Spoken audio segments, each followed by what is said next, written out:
Konnichiwa! Today I'm going to be showing you how I make a Momotaro illustration using the 3 main steps of art. Part 1. Pencil drafting. So you always start with a pencil, and you need to make sure you use a ruler anytime you need one. That makes it neater and easier to look at as an art piece. When you're drawing with a pencil, make sure you're doing it really lightly so that when you rub it out later, you won't leave behind any pencil marks. As you can see, my lines are a bit messy, very sketchy. That's okay, because we're going to clean it up later with the black outline. So I'm trying to make everything as clear as possible. These 4 squares are going to be each of the 4 characters. It's very hard to draw hands, so I always make sure I draft it first. And because I've drawn these characters so many times, I can do it with my eyes closed really.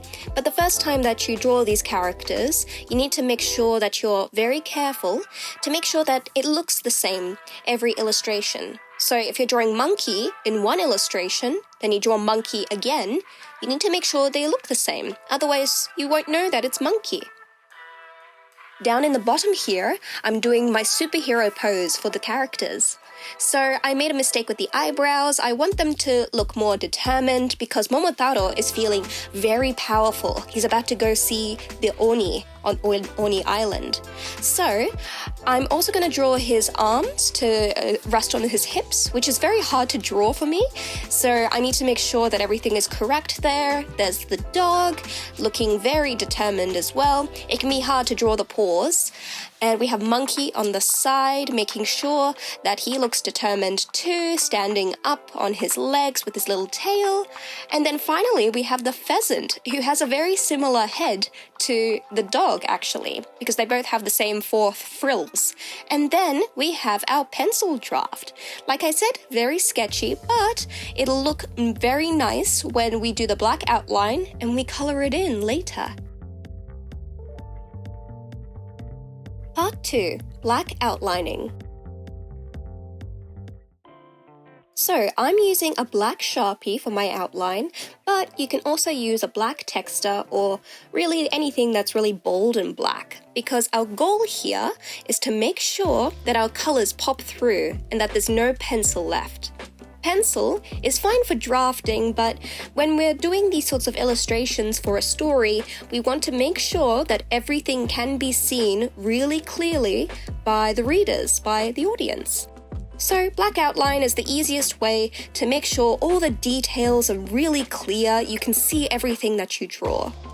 Also, it's easier to color in things, so a black texter is easier to draw with than a pencil because you can do the really bold lines, you can make sure that everything is really easy to see, and you can color in the eyes as you can see with the dog and the pheasant here. When you're doing the Sharpie, you need to make sure that you're very, very careful because unlike pencil, with a Sharpie, you can't rub it out. Okay, you can't rub it out. So you need to make sure that if you do any mistakes, you're able to hide it or work around it. When you're working with a black Sharpie, please don't chat with your friends because that is the way to get distracted. If you have drawn with a ruler, make sure to do the Sharpie with a ruler as well. Here I'm just going to do little zigzags, little lightning bolts, because I think they look cool, really.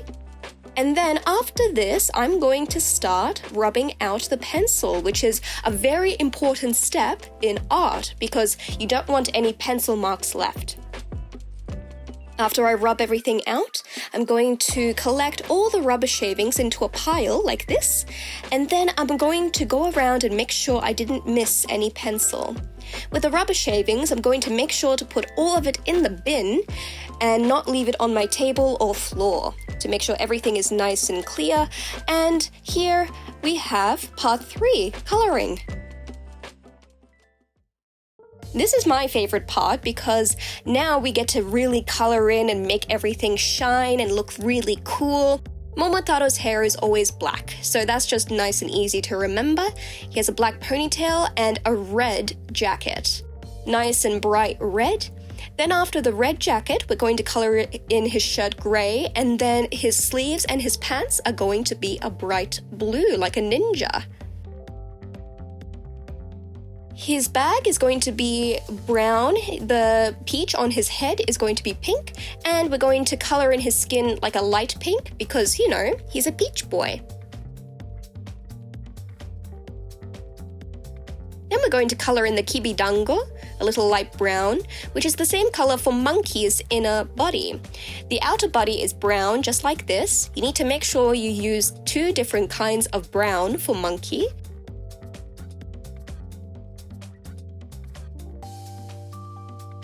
And then with the super-powered animals, we're going to do a yellow outline. We're not coloring in the whole animal. It's just going to be the outside lines. For Momotaro, I decided that his body is going to have his usual colors, but the outside of his body is going to have yellow, orange, and red because I think it looks really cool and like he's a superhero. And then we have the yellow glow around them. Make sure when you're coloring in, you color around the edges first, like I'm doing here, and then you go side to side with your marker to make sure you have cleared any white spaces, because we don't want any white spaces here. Am I scribbling? No, I'm not. I'm making sure everything is nice and neatly colored in within the lines and no white spaces are left. We have Pheasant here with her green head. And then we're going to color in some of the decor around the door. And then the crayon. When I color with crayon, sometimes I color on top with a texture to make sure that no white spaces are left. Even if you're coloring with crayon, not texture, you still need to make sure that you're coloring in all the white spaces nice and neatly. Very neatly within the lines, and then after that I'm going to color in the door with a green. Again, look at how I'm coloring in. I'm doing line by line, very, very neatly. No white spaces are going to be left when I'm done. Then the stones on the side, and then I'm going to get my brown texture and color in the wood here, and then his katana, and then after that I'm going to start with the lightning bolts. I'm going to make them rainbow because why not? I love rainbows. And then after that I'm going to add a pink outline to the comic strip here to just make it pop out a little bit more. And did I leave any white spaces behind in my coloring? No, I did not. Make sure when you're coloring, you color in everything, okay? Make sure you do your very best work. Have fun!